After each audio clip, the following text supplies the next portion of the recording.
I'm really excited to meet you again with Mirabelle and the Naughty Bad Kittens. Written by Harry and Moncaster.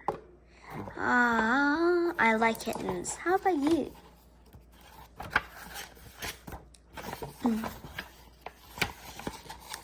Chapter 1. It was a grey and gloomy Thursday afternoon at Miss Bindlewick's Witch School for Girls. Rain coursed down the arched windows of the classroom and I shivered with delight. I love a stormy ride home on my broomstick. Don't forget, Miss Bindlewick said as we packed our bags. You must arrive on time tomorrow morning for the school trip. And make sure you wear sensible clothes. I hadn't forgotten. I have been looking forward to this trip for ages. We were going to a magical creature sanctuary deep in the forest. There were going to be all kinds of rescued magical creatures there that I had never seen before. The sanctuary looked after them until they were ready to be released back into the wild. I can't wait to see the broomstick-tailed goblin monkeys, said my best friend Carlotta as she zipped up her pencil case. They're going to be so cute. I'm hoping there will be some kittens, I said. Ooh, yes, squealed Carlotta. I've never seen a real kitten before. Me neither, I said. Yes, kittens are bad kittens. No, not bad kittens. Baby bat kittens. They have large fangs and bat wings so that they can fly. Kittens are much bigger than normal kittens, and they always have black or purple fur. Sometimes striped. They are my favorite cat creature of all the ones we learned about this term, and I chose to do my entire project on them. I'm hoping there will be some giant spiders, said a witch called Lavinia from the back of the classroom. I love creepy crawly spiders. I gave a small shiver. Most witches are not afraid of spiders. In fact, they eat them on their toast for breakfast. But I am half witch and half fairy. I don't mind spiders, as long as they're not giant ones. But I definitely don't like eating them. Everyone in my class knows that I bring a special lunchbox full of fairy food into school every day. Sometimes Lavinia Goody Two-Shoes teases me about it, but I don't care. Fairy honey sandwiches are much tastier than spider on toast. I was just zipping up my bag to go home when Miss Spindlewick called me over to her desk.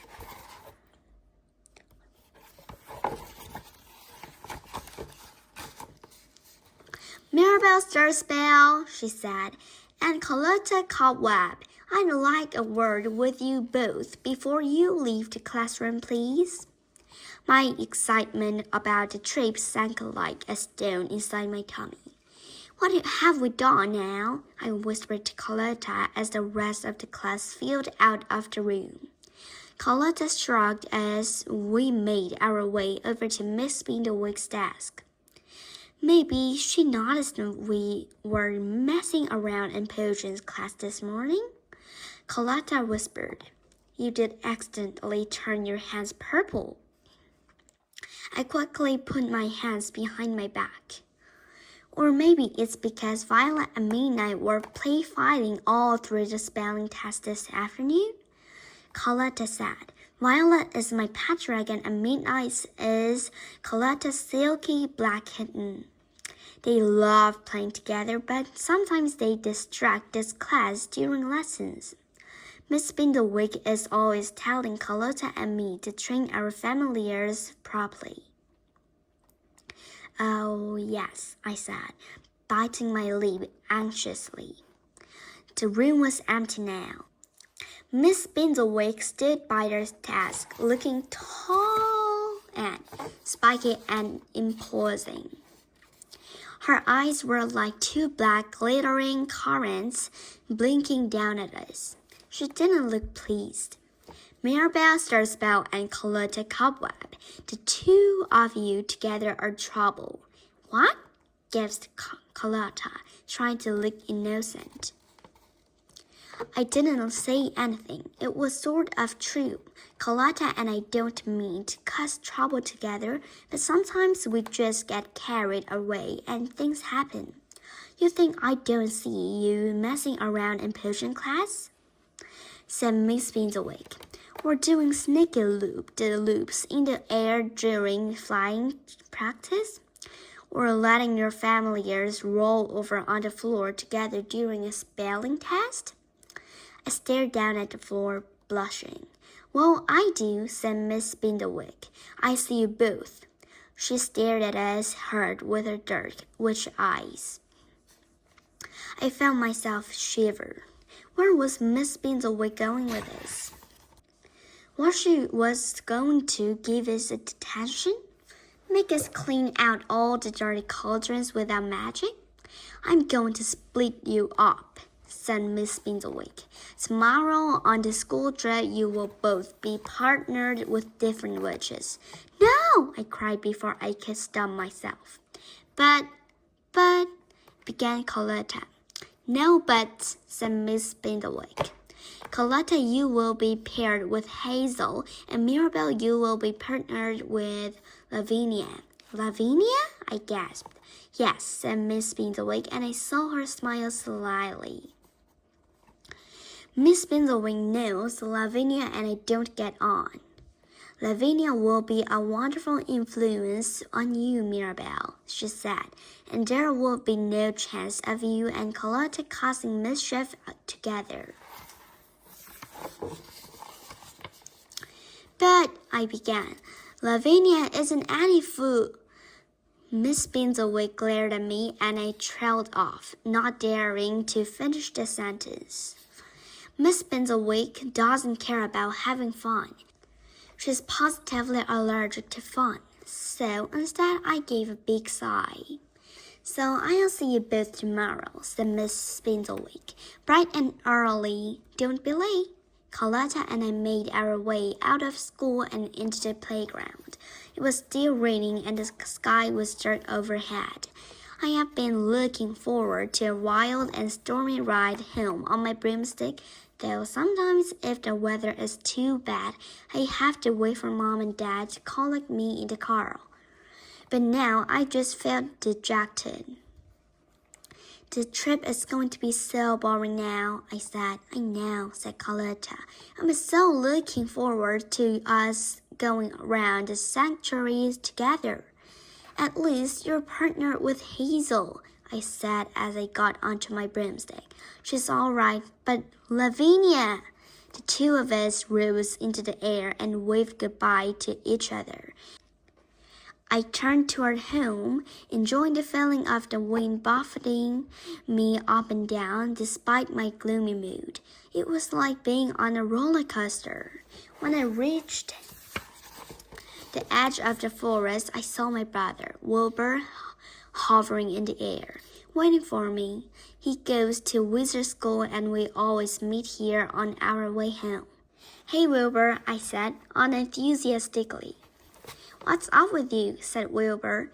Oh, it's nothing, I said. We're going to the magical creature sanctuary tomorrow and...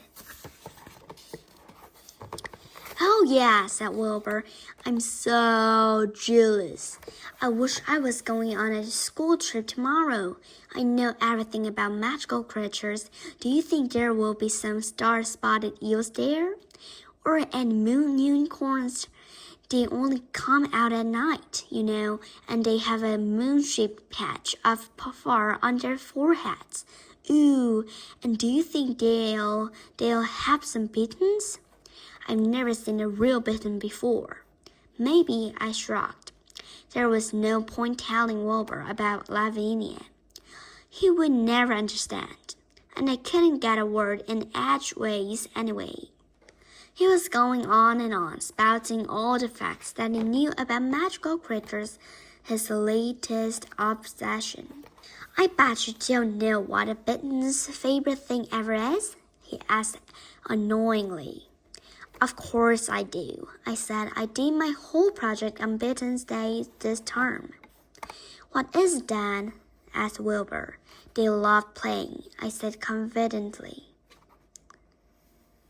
Yes, said Wilbur, but what are their favorite things to play with? They like chasing bumblebees? Wrong, said Wilbur delightedly. Most people think it's bumblebees, but if you do proper research, it's actually butterflies. You can always distract a beetle with a butterfly. I don't know that, I lied. I just forgot. What is a moon unicorn's favorite meal? Asked Wilbur. I began. Snaffle grass, said Wilbur triumphantly, before I even had time to reply. Oh, I wish I was going to a magical creature sanctuary tomorrow instead of doing a boring spelling test. I wouldn't be too jealous, Wilbur, I said under my breath.